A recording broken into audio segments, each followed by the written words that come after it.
Welcome back to Daddy-Daughter Interview. This is episode number 10. I know you're used to seeing Dai'jah in the beginning of the video, but today she's a little camera shy. So I just wanted to introduce this video. Don't forget to like. Don't forget to subscribe. If you have any questions that you want Dai'jah to ask me, leave it in the comment. And she'll be more than happy to put me on the spot for the next episode. Let's get into the video.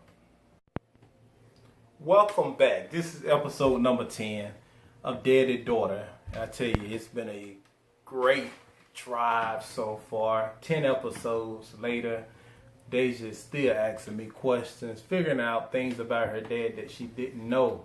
Dai'jah, what do you have for us this week? Question number 1.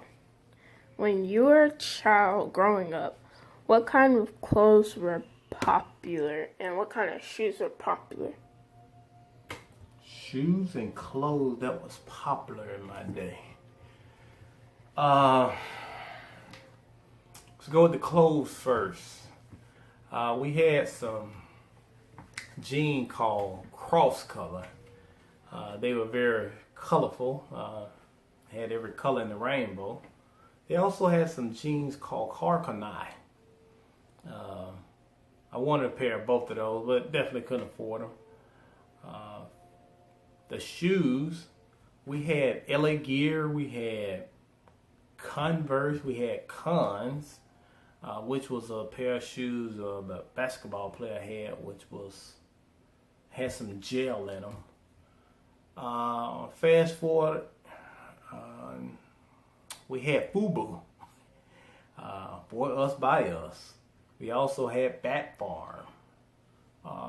And the last one I can remember, it was Pele Pele.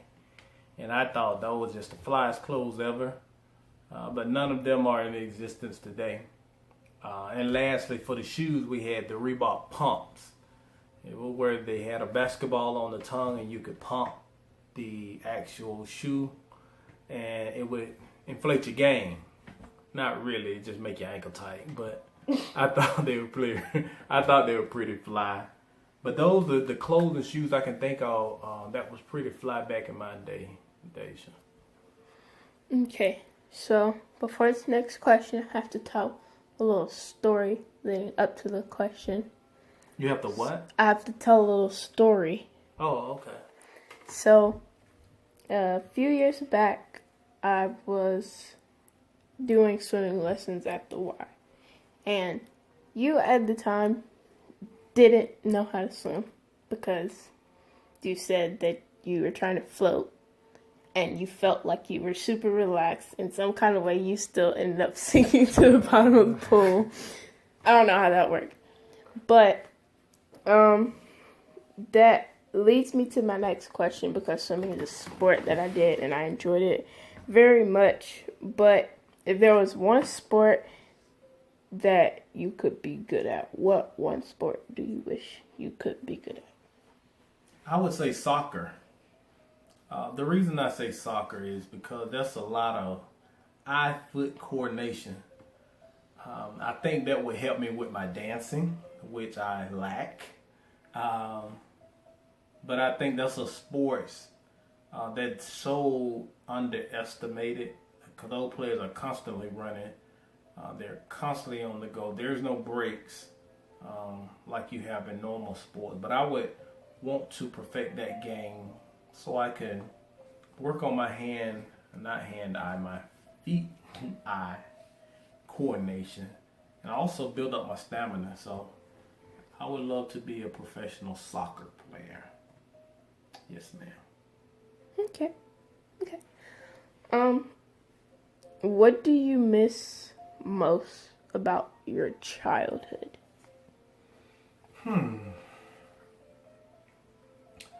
If I had to say, Dai'jah, I would say the simplicity of life.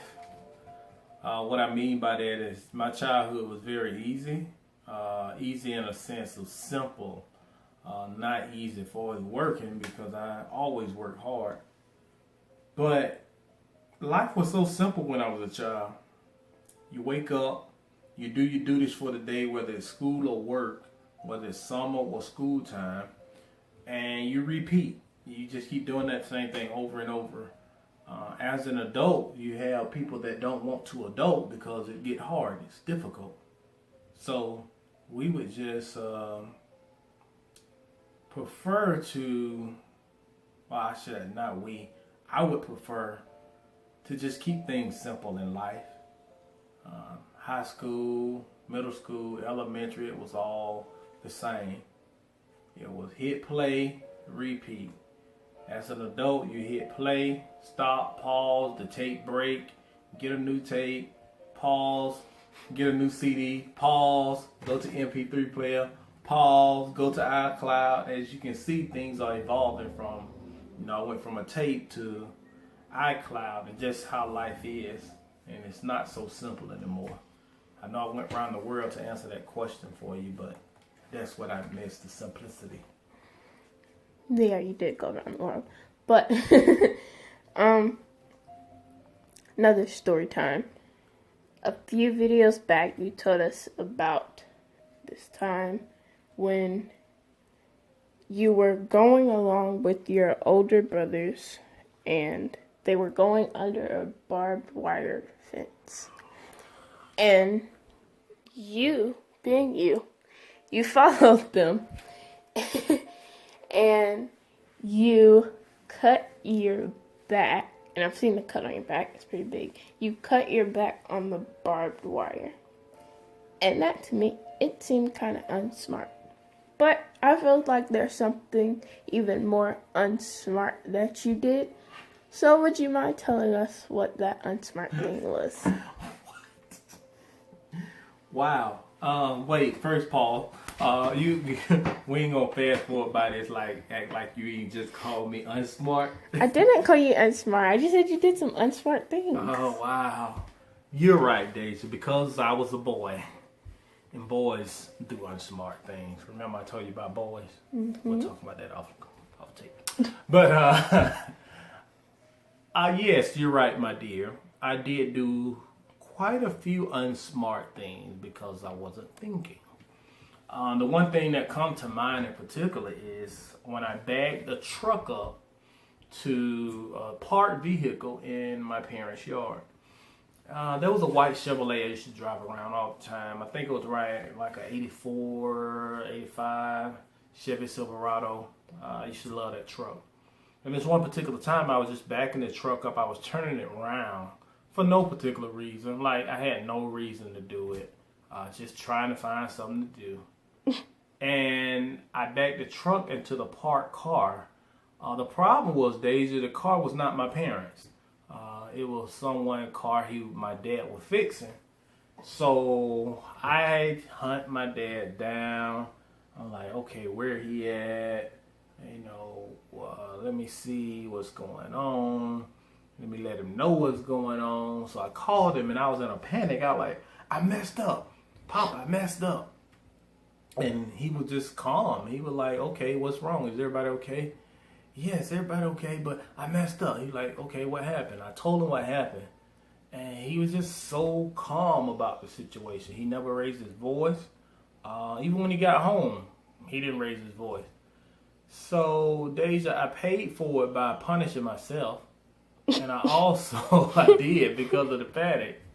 And I also had to pay for it physically, tangibly, out of the money that I made from selling my sweet potatoes, because that's how I earned money. I had some sweet potatoes, I sold them. So needless to say, that was the most expensive do-nothing, bonehead decision I made by hitting a parked car in my parents' home. So there you have it.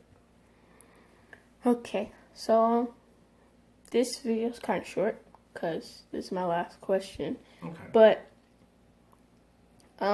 Ladybug, she's a character. Mm-hmm. She's something. Mm-hmm. And she does a lot of funny stuff. Mm-hmm. A lot of funny stuff. But I'm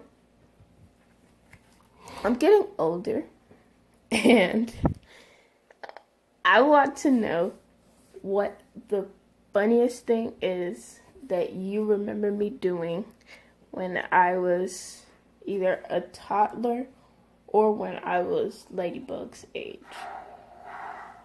Well, wow.